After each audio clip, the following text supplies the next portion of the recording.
Mən sevirəm heyvan mürəbbəsinin rəngi kəhraba rəngində olsun. Mənə görə ən idealı da budur. Siz hansı rəngdə sevirsinizsə şərhlərdə yazarsınız.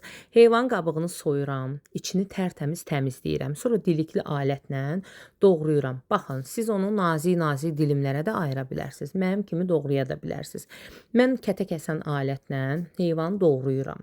Daha sonra mən 2 kilo heyvadan hazırladığım üçün suda saxlamadım. Amma 6-7 kilo satış üçün edəndə belə deyim də sizə də mən limonlu su düzəldirəm. Həmin suyun içinə doğradıqca, qabığını soyduqca onun içinə atıram ki, qaralmasın.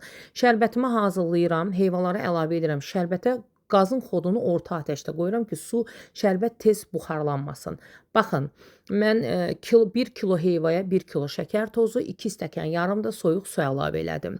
Heyvanı bir dəfəyə bişirirəm, şərbət tam hazır olana kimi bişirirəm. Hazır olanda da qovrulmuş, xırdalanmış qoz ləpəsi əlavə eləyirəm. Ay Allah, o qədər dadlı olur. Qızlar mütləq qozdan eləyin. Və nəticə valeh edici bir mürəbbəsiyə gəlir. Həm rəngi, həm dadı möhtəşəmdir.